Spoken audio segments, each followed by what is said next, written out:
दिवस की आप सबको बहुत बहुत बधाई। आज आपकी समझ Holi family college of nursing से हम एक प्रोग्राम या जागरूकता प्रोग्राम एड्स के बारे में बताएंगे और आपको आशा है इससे बहुत जानकारी मिलेगी। और हमारे पास कुछ पैम्फलेट्स भी हैं जो हम आपको देंगे और यहाँ पे बच्चे आपके सामने अभी एक नाटिका प्रस्तुत करेंगे। आप सबसे आवेदन है कि प्लीज आप लोग थोड़ा सा शांति बनाए रखें और देखें कि आपको इससे क्या क्या जानकारी मिलती है, ठीक है। और जो इसके बाद में प्रश्नों के उत्तर देंगे उनको छोटे छोटे हम उपहार देंगे, ठीक है। इसी के साथ ही आज का विश्व एड्स दिवस का कार्यक्रम हम प्रारंभ करते हैं। शुक्रिया।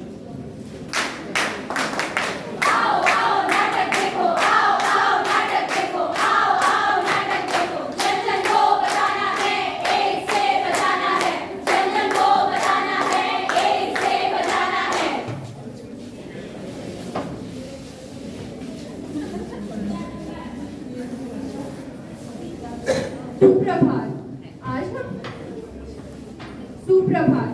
आज हम Holi family college of nursing की छात्राएं आपके समक्ष एक नाटिका प्रस्तुत करने जा रहे हैं जिसका शीर्षक है विश्व एड्स दिवस। हर साल 1 दिसंबर को विश्व एड्स दिवस मनाया जाता है जिसका उद्देश्य एड्स के बारे में जागरूकता फैलाना व एड्स से पीड़ित लोगों के अधिकार का सम्मान करना है। विश्व 2024 का विश्व एड्स दिवस का थीम है take the right path, my health my right. आइए देखते हैं शनाया की कहानी। पहला दृश्य। शनाया, शनाया, शनाया। Oh God, मैं ऑलरेडी लेट हो रही हूँ। शनाया, कहाँ रही है शनाया? लेट हो रहा है। आ रही हूँ। मम्मी, मैं कॉलेज जा रही हूँ। ठीक है बेटा, ध्यान से जाना। वैसे आज खास कोई लेक्चर तो है नहीं कॉलेज में। चल छोड़ फिर लेक्चर, आज कॉलेज बंद करते हैं। बंद? कहाँ जाएंगे बंद करके? टैटू खाने चलते हैं। टैटू नहीं प्लीज। अरे कुछ नहीं होता, मैंने भी बनवाया था। नेक्स्ट। आओ मैडम बैठ जाओ, कहाँ पे बनाना है टैटू? एक बार फिर सोच। अरे मैंने भी बनवाया था। भैया सेम सुई यूज करो। अरे मैडम इधर तो ये 2 दिन 5 बार और चलेगा, इससे कुछ होगा तो नहीं। मैं 10 साल से कर रही हूँ, बढ़िया सा बना के दे दूंगी। देखो कितना अच्छा बनाया मैंने। थैंक यू भैया। देखो आज तुम्हें कर रही थी, कितना अच्छा बना है।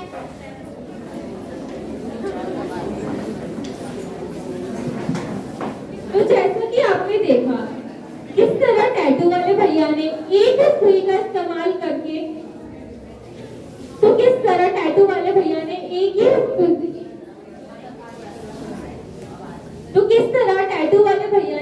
ही सुई का इस्तेमाल किया। दूसरा दृश्य। आइए देखते हैं शनाया व उसके दोस्त पार्टी में कहाँ जा रहे हैं।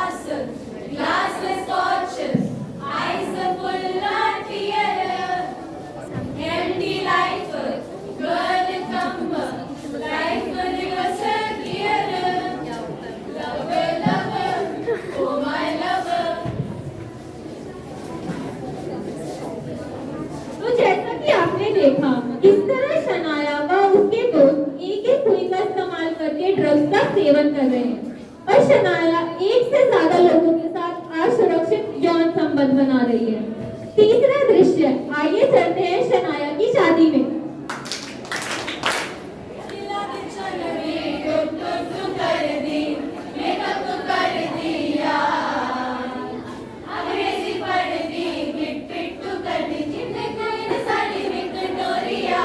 Good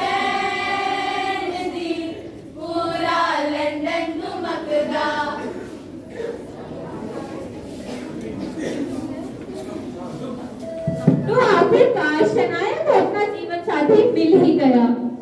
कुछ महीनों बाद आइए देखते हैं शनाया के घर में क्या खुशखबरी आने वाली है।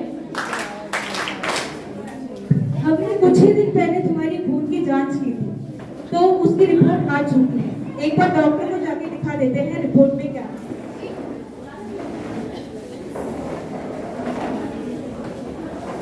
नमस्ते डॉक्टर साहब। डॉक्टर साहब, हमने इनकी खून की जांच कुछ दिन पहले करवाई थी, तो उसकी रिपोर्ट आ चुकी है।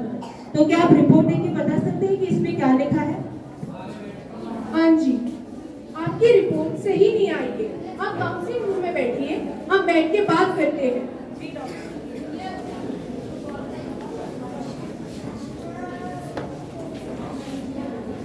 डॉक्टर साहब, ऐसे क्या हो गया कि आपने हमें अलग से बुलाया बात करने के लिए? आपकी HIV की रिपोर्ट पॉजिटिव आई है। क्या क्या क्या? HIV? डॉक्टर, ऐसे कैसे हो सकता है? ऐसे तुमने क्या किया जिससे तुम्हें HIV हो गया? आप मेरी बात सुनिए, ये रिपोर्ट गलत है, आप मेरे भरोसा कीजिए। रिपोर्ट कैसे गलत हो सकता है? अपने समाज को अपना क्या मुंह दिखाऊंगा? तुम्हारी वजह से मेरे को भी HIV हो जाएगा। देखिए, घबराइए मत, शांत हो जाइए। डॉक्टर, आप कैसे कह सकते हैं कि मैं घबराऊं ना और मैं शांत हो जाऊं? मेरे बच्चे की जिंदगी खतरे में है। अगर आप समय पर इलाज करवाते हैं तो आप इस रोग को आगे बढ़ने से रोक सकते हैं। पर डॉक्टर साहब, मैं तो इस बीमारी के बारे में ज्यादा कुछ जानता तक नहीं हूँ। जैसे कि अभी आपको पता चला कि आप HIV वायरस से संक्रमित हो, तो आप कुछ चीजों का ध्यान दे सकते हो। जैसे कि यौन संपर्क करते समय कॉन्डम का इस्तेमाल जरूर करें, और मैं आपको कुछ एंटी रेट्रोवायरल दवाइयां लिख के दूंगी जो आपको समय पर लेना होगा। और इसके अलावा आज हमारी OPD में एक एड्स का अवेयरनेस प्रोग्राम है, जिससे कि आपको एड्स और HIV के बारे में और जानकारी प्राप्त होगी। और आप भी HIV वायरस से संक्रमित हो भी सकते हैं या ना भी हो सकते हैं, पर आप खून की जांच करवाइए, फिर हम बताते हैं। ठीक है डॉक्टर साहब, मैं अभी जल्दी से जाके खून की जांच करवा लेती हूँ।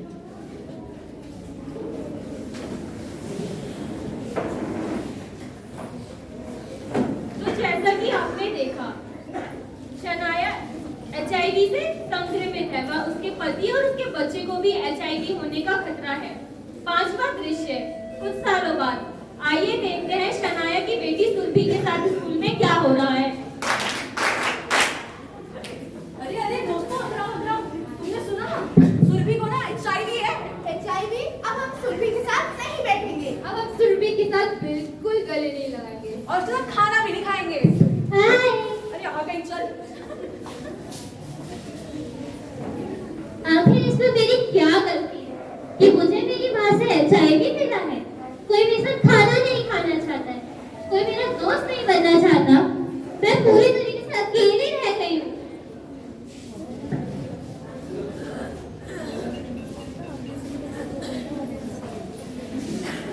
Good morning students. Good morning ma'am.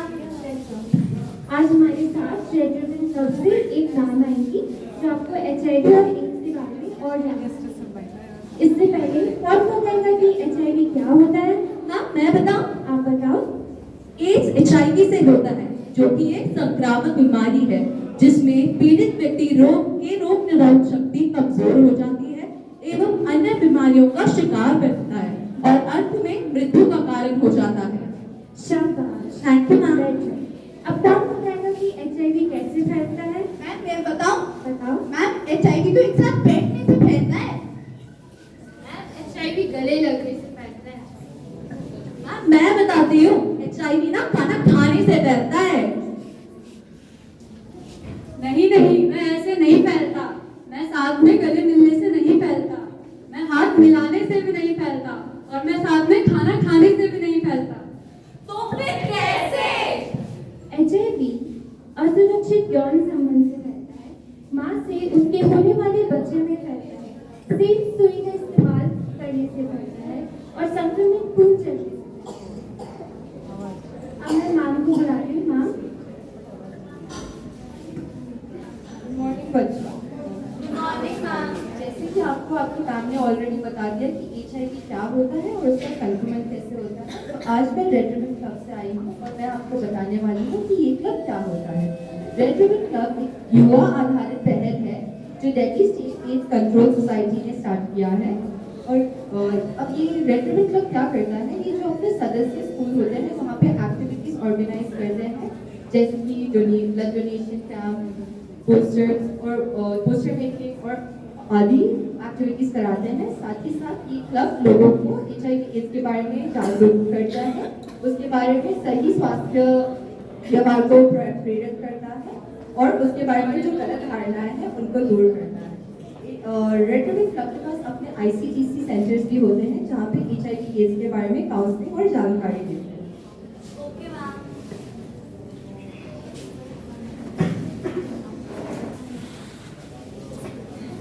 तो जैसा कि आपने देखा, बच्चों के स्कूल में रेड रिबन क्लब वाले लोग आए थे, वहाँ उन्होंने HIV के बारे में कुछ जानकारी दी और सेमिनार कंडक्ट करवाया। इसके बाद देखते हैं कि बच्चों के व्यवहार में क्या बदलाव आता है। सॉरी सुरभि, हम लोगों ने तुम्हारे साथ ऐसा सब किया, अब से हम फ्रेंड्स हैं। अतः हम अपनी नाटिका यहीं पर समाप्त करते हैं। अब मेरी सहपाठिकाएं आपको HIV एड्स के बारे में कुछ स्वास्थ्य शिक्षा देंगे। आशा करते हैं कि आप अच्छे से सुनेंगे व इस जानकारी का सदुपयोग करेंगे।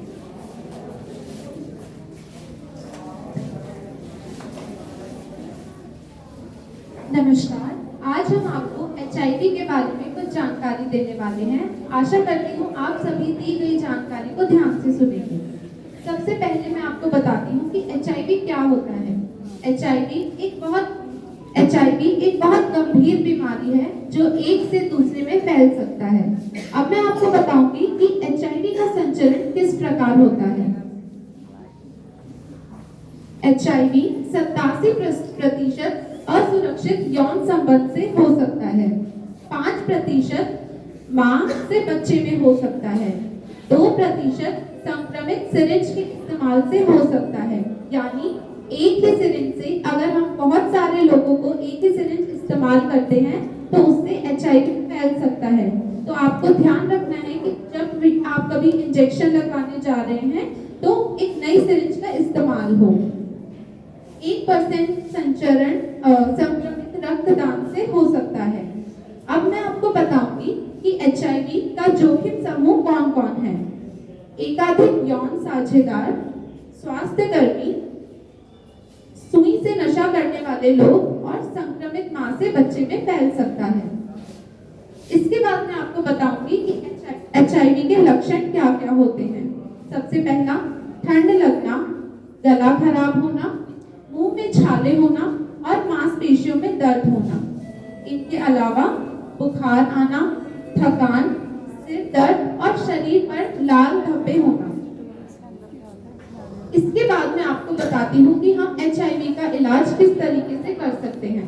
HIV का इलाज एंटी रेट्रोवायरल थेरेपी द्वारा किया जाता है।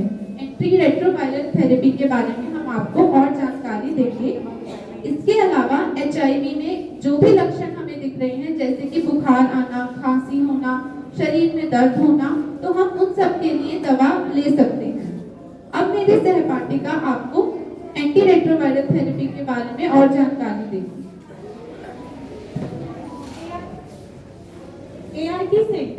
ART सेंटर एक ऐसी जगह है जहां पे आपको एंटी रेट्रोवायरल दवाइयां मिलती हैं। ART सेंटर में आपको HIV का परीक्षण होगा, वहाँ आपको दवाइयाँ मिलेंगी और दवाइयों से होने वाले साइड इफेक्ट्स का भी निरीक्षण होता है। अब जानते हैं HIV की रोकथाम कैसे की जा सकती है। सबसे पहले आपको अपने आसपास के लोगों को जागरूक करना है कि HIV कैसे फैलता है, इसके क्या लक्षण होते हैं और होने के बाद इसका क्या इलाज होता है। यौन संबंध बनाते समय आपको कॉन्डम का इस्तेमाल करना है। रक्तदान करने से पहले खून की HIV के लिए स्क्रीनिंग होना बहुत आवश्यक है। उसके बाद यदि आपको HIV हो जाए तो उसकी दवाइयाँ आपको सही रूप से देनी है और अपना HIV टेस्ट करवाते रहना है। अब सरकार द्वारा HIV की कुछ योजनाएं और संगठन हैं जिसके बारे में मैं आपको बताने जा रही हूँ। सबसे पहले है ICTC। ICTC एक ऐसी जगह है जहाँ पे HIV की रोकथाम के बारे में बताया जाता है और HIV के परीक्षण की क्या सुविधाएं हैं ये भी बताई जाती है। सरकार द्वारा कुछ योजनाएं हैं HIV की, जैसे राष्ट्रीय एड्स नियंत्रण कार्यक्रम, HIV संरक्षण, पेंशनधारियों को वित्तीय सहायता और सामाजिक सुरक्षा योजनाएं। अब सरकार द्वारा कुछ संगठनें भी हैं जो एड्स की रोकथाम में अथवा उसकी जागरूकता फैलाने में काम करते हैं। सबसे पहले है नेशनल एड्स कंट्रोल ऑर्गेनाइजेशन यानी कि नाको, फिर है USAIDS और TSACS। ये सारी संस्थाएं या संगठनें HIV का रोकथाम में और उसके प्रति जागरूकता फैलाने में काम करती हैं।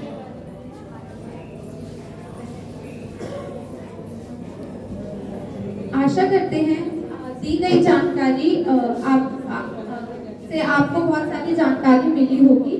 अगर आपको इससे संबंधित कोई भी प्रश्न हमसे पूछने हैं तो आप पूछ सकते हैं।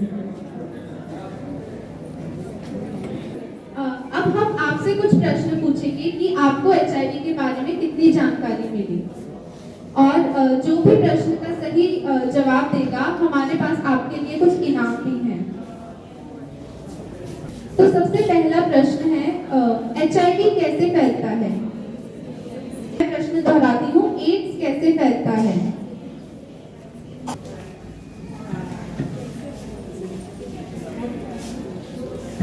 एक से ज़्यादा पार्टनर ब्लड के थ्रू कनेक्ट और ब्लड के थ्रू ब्लड यदि ट्रांसफर होगा तो डिजीज पर्सन का तो उससे एड्स फैल सकते हैं, HIV। कि संक्रमित खूनदान से और असुरक्षित यौन संबंध से एड्स फैल सकता है। मेरा दूसरा प्रश्न है, एड्स के लक्षण क्या होते हैं? मैं दोहराती हूँ, एड्स के लक्षण क्या होते हैं?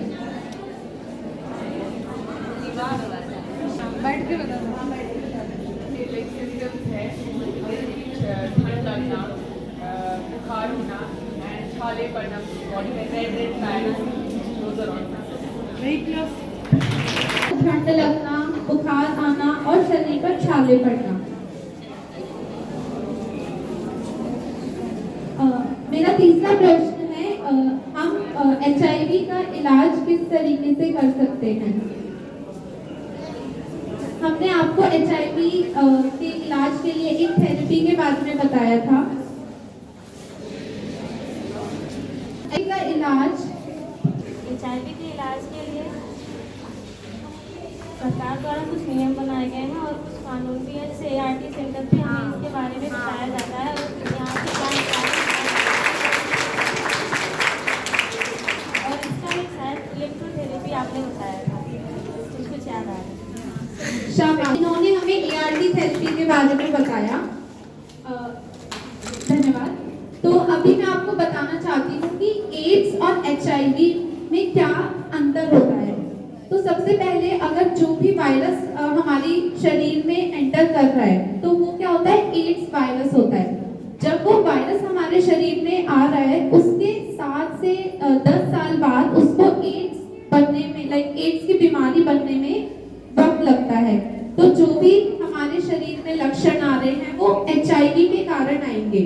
तो हमें क्या करना है, जल्दी से जल्दी उसका टेस्टिंग कराना है। अगर इन सभी किसी भी हम असुरक्षित यौन संबंध कर रहे हैं या फिर संक्रमित खूनदान या फिर बहुत सारी संक्रमित सुई का अगर हम इस्तेमाल कर रहे हैं या फिर हम संक्रमित सुई से नशीले ड्रग यूज अगर हम कर रहे हैं, अगर हम इन सब चीजों में इन्वॉल्व हैं तो हमें क्या करना है, अपना HIV के लिए जांच करानी है। आखिरी प्रश्न है कि HIV का रोकथाम हम किस तरीके से कर सकते हैं, मतलब हम HIV से कैसे बच सकते हैं? HIV के रोकथाम के लिए सबसे पहले तो हमें पब्लिक को जागरूक करना चाहिए कि HIV जो है बहुत गंभीर बीमारी और हमें इससे बचना चाहिए और असुरक्षित यौन संबंध से बचना चाहिए और सुइयों का जो प्रयोग बार-बार होता है हमें उससे बचना चाहिए।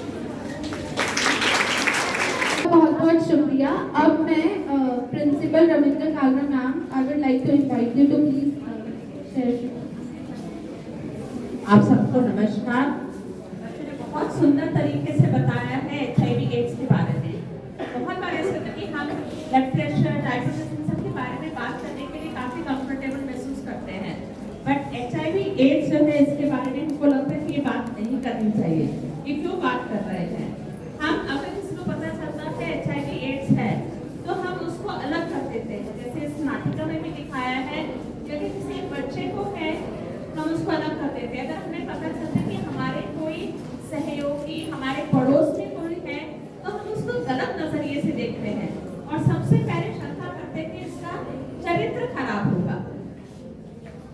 इसके कई कारण इन्होंने बताए हैं कि ये असुरक्षित यौन संबंध से हो सकता है, ये ब्लड अगर उसको किसी को डोनेशन मिला है, अगर सेंटर में चेक नहीं हुआ या कई बार चेक हुआ भी है और उसका विंडो पीरियड अगर तब भी हो सकता है, या अगर सुई अगर नीडल शेयरिंग है तब भी हो सकता है।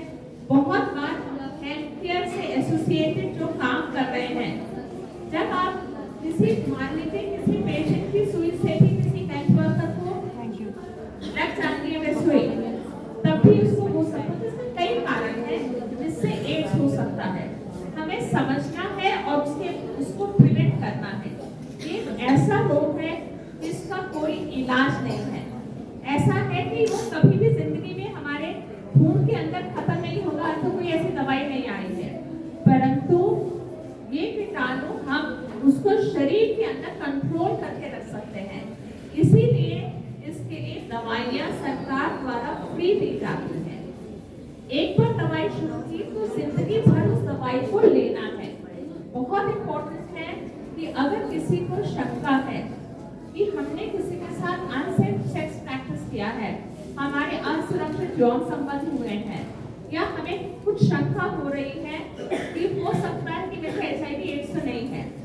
प्रेगनेंसी के लिए जब यहाँ पे गर्भवती महिलाएं आती हैं तो सबका हर सेंटर में जांच करते हैं, क्योंकि अगर उसका पता चल जाए तो बच्चे को माता पिता, हम ये नहीं कहते माँ ही जिम्मेवार है, हम कहते हैं पेरेंट्स, दोनों पेरेंट्स जिम्मेवार हो सकते हैं। तो उससे बच्चे को जाने के लिए, बच्चे के अंदर संक्रमण जाने से भी रोका जा सकता है।